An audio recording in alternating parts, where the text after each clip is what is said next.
To get 1 US dollar, we have to pay nearly 89 rupees. If it's a Forex card, then nearly 88 rupees. 20 years ago, the dollar value was just 43 rupees. Today, it has gone up to 88 rupees. Many countries across the world rely on the US dollar to support their economy. Most of the things are measured in dollars when it comes to international transactions. Because the US is the largest economy in the world, the only country that is giving sleepless nights to America is China, which is the second largest economy in the world. Why is this US dollar so strong? What factors decide the US dollar to become so strong compared to the Indian Rupee? I will explain these things in simple format. Let's jump into dollar versus rupee in this brief analysis. When India got independence in 1947, $1 was 1 rupee only. Some say the rupee was more valuable than the dollar. The main reason for that was most of the countries were in similar situation, where countries like India were largely self-dependent on their own agriculture production. Let's look at the dollar value in the past 20 years. In 2005, the dollar value was 43 rupees. And from 2011, if you see, the graph keeps growing, crossing 60, 70, all the way to 87 rupees. If you check the Chinese currency against US dollar, they have managed to keep an average of 7 Chinese currency per dollar. That's a massive difference between what China has managed to do versus what India has managed to do with the US dollar. I will not say rupee has performed bad. I will just repeat what Nirmala Amma said.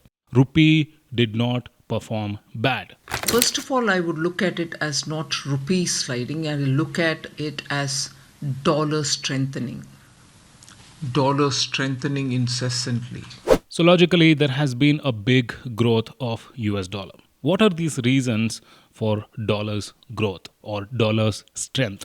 Number one, global demand. The US dollar is the world's reserve currency. It means it is widely used in the international trade and finance, like imports and exports. We need to convert local currency to USD and then do the business internationally. Because of this, there is a very high demand for the dollar globally.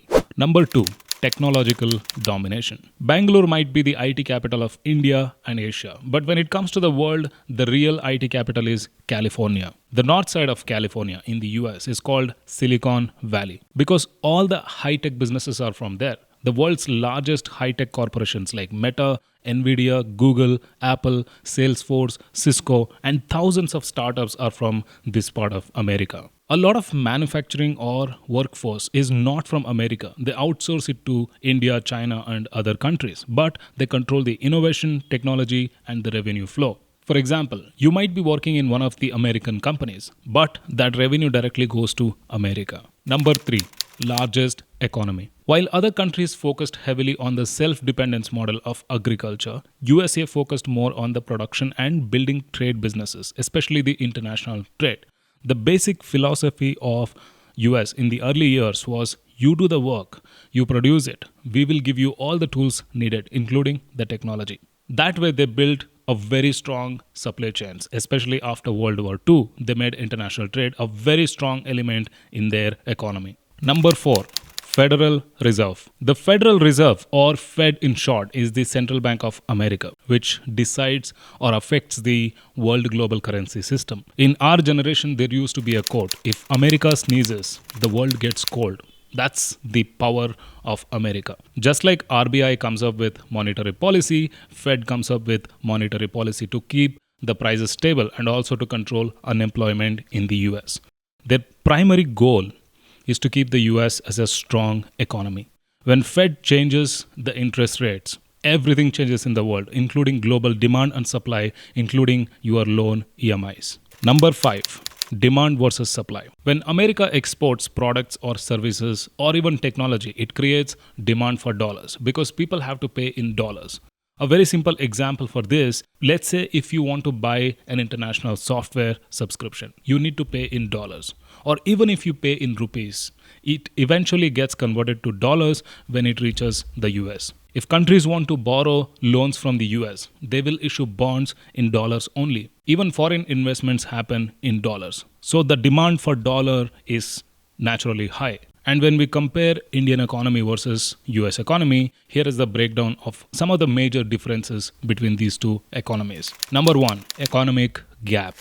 The US has a market of more than 25 trillion and India is the fourth largest economy but has less than 4 trillion market. There is a massive gap when it comes to the GDP. China is the only competition for the US when it comes to GDP, but even China is not able to close this gap. That's how big the gap is between the US and India. So obviously the dollar value is so high compared to the Indian rupee. Number 2, social gap. And if we look at the population of the US, the country has less than 350 million people. This makes it easy for the US to manage its population in terms of education or poverty. India is the most populated country with 1.4 billion people. It also makes it more difficult to manage people. To bring a large number of people out of poverty needs a lot of work. So obviously the standard of living is also not so great because of this population. But if you look at the neighbor, China, with a similar population, and they used to be the largest populated country, who has transitioned really well in the past decade or two. When it comes to education, the US almost has 100% overall population literacy, and India has somewhere closer to 80%. Again, the BJP government has not done a census even after being in the government for more than 10 years. So we are still referring to the old data from 2011. That's actually a big insult for a democratic country like India. Don't get me wrong. Getting a census is not Rahul Gandhi's job. The fundamental analysis of any economic data needs an actual population census because this is like the foundation to analyze anything. Anyway, so we have to live with whatever we have. Literacy in India means reading, writing, and understanding. It is very, very basic compared to the US, where the standard of literacy is very high. Doesn't mean that there are no illiterates in the US. Around 80% of the adults in US are literates. That means 6th grade level of education. For them, even the 6th grade of education is very high compared to India. The standard is high because of what the definition of literacy is. It is the ability to read, understand, evaluate, use and engage with written text, to participate in society, to achieve one's goals and to develop one's knowledge and potential. This is the basics for the US. But in India, if you go to school, writing and reading a daily newspaper, itself is a big deal. So obviously, when it comes to education, there is a big gap.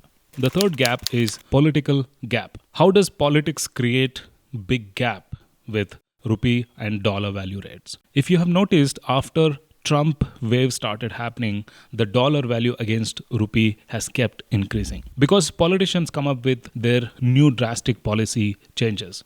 Check the headlines of these two newspapers. I get Economic Times and Hindu, so giving comparison of these two here. Dollar value goes to 87 rupees because of the new tariffs Trump has come up with. Economic Times ET Markets is also covering the same. It is about how the stock markets are falling because of these changes. If Modi makes political changes in India, it does not mean there will be economic effect in the US. However, it affects from the other side. That is what I meant by the political gap. The same old quote still applies. When America sneezes, the world gets cold. In simple terms, these are the reasons why the dollar is stronger compared to the rupee. Let me know if you like this kind of brief analysis videos. I will see you in the next video.